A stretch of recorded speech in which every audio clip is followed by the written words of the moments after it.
Join us for more preparations for Sundancer's first ride in this video, including our very first sits on his back ever, tackless. Let's do it.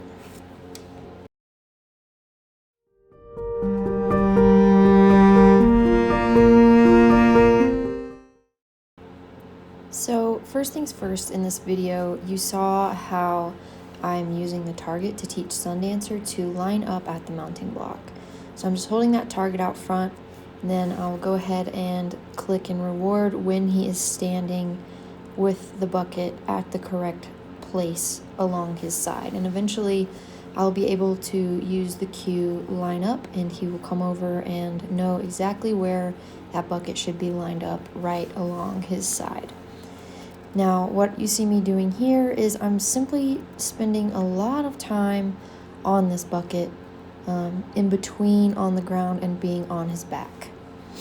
I'm spending time standing up there, scratching him from above, and getting him really used to seeing a human above his head before we ever get on his back. This is a really typically skipped step in traditional horse training, and it's really unfortunate for the horse. It's part of the reason why they absolutely lose their minds the first time a human gets on, because they're not used to seeing a human anywhere higher than ground level. So it makes a lot of sense to work on this.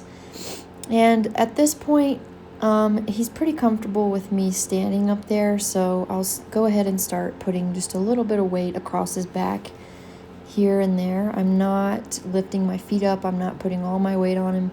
I'm just putting a little bit, and I'm watching his facial expressions very, very carefully and watching for stress indicators.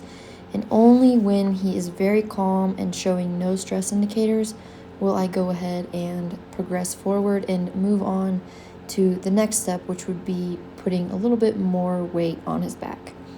Just like everything, we want to add weight very, very slowly, ensuring that the horse is truly comfortable and confident with everything that we are doing and everything that they're feeling and experiencing with these new things that we're doing.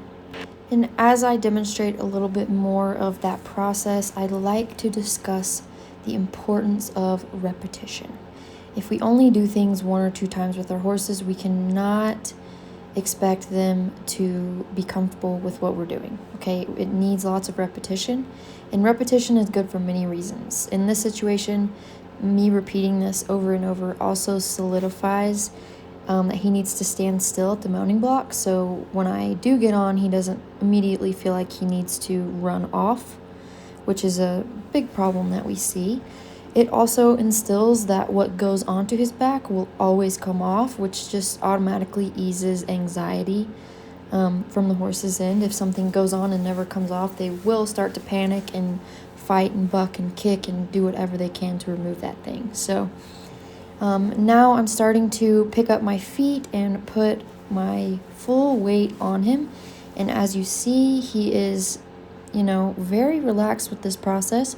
And I'm going ahead and moving my arms around on that far side too, so that he's getting used to seeing my body moving on both sides of him at the same time, which is another crucial step before backing any horse, and definitely before first rides. In this clip, I'm showing his progress with steering with the neck rope. There we got 2 beautiful steps, and this is just our second session after introducing this last session. So he really learns quickly, and any horse will if you are sure to keep them in a calm, relaxed state and mind all of their stress indicators. Here we do have a little confusion, so I just hold until he gives the right answer right here, and then I immediately click and reward for that beautiful, beautiful, beautiful step sideways that will translate into steering. Now, the moment you have all been waiting for. This was the session where I actually did Sundancer's first full backing. So I sat on him multiple times, and this is a true test of our training thus far, so it's super exciting to show you guys. I am removing the neck rope just to keep the asks to a minimum. I don't want to get up there and then get excited and want to ask him to take a step this way or that way and test out his steering. We need to focus on me just being on him first thing. So that's why I went ahead and moved that.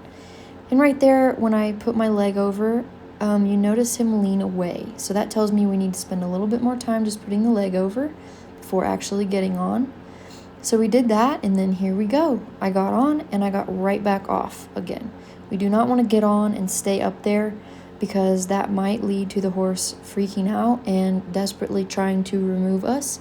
We want to let them know that everything that goes on them, whether it be their halter, a lead rope, bridle, a bit, a neck rope, me, a saddle, a blanket, anything we put on will come off so that they can be a little bit more relaxed and calm about that going on and being on their back. Now I want to note here that Sundancer is calm. He's chewing, his ears are moving around, his head is swiveling, his neck level is neutral, it's not high and releasing adrenaline, and he's not freezing, he's not fighting, and he is not trying to flee. These are all signs that our training thus far has been super solid, and he's truly accepting of me on his back as a rider. Now this is our very next session. Keep in mind, these are pretty far apart. The summer was a little wild for me, so I didn't really have much consistency in his training, so just bear that in mind. But regardless of how consistent you are, you always need to start back at step 1 and check for stress and willingness. Here you see me just laying over his back once again. He actually leaned into me, so that's a great sign. And definitely a different indicator than the session before where he was kind of leaning away and telling me we needed to spend more time. So here again, I'm just going to put a leg over and right back down because we are testing for stress. And there his head level got a little bit high.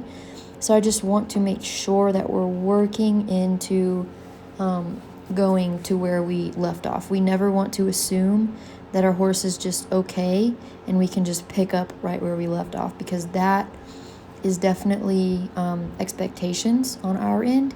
And any time you have expectations around a horse, you will be disappointed. I can 100% guarantee you that. The best and only way to work with the horse is to work with the horse you have in front of you at that exact second. And it can change second by second. So it's very important that we really ditch those expectations, because just like us, horses have off days, bad days. They have days that maybe they're feeling a little bit more stressed and things like that. So we need to keep in mind to work with the horse that we have in front of us, not the horse we expect to have based on how our last session went. And as always, we need to be assessing the horse's facial cues and body language to ensure that they feel calm enough to move on. There's a lot of activity going on with the other horses during this session, as you see them running around behind us there. So if Sundancer was starting to feed off that and getting a little bit too excited, I would immediately be able to notice that in his facial expressions. He would change from being so calm, low-headed, he's chewing, moving his head around, and he would get a little more tense. And then I would know that we need to slow down. Remember, the horse always decides the pace. Hope you enjoyed this video. See you next time.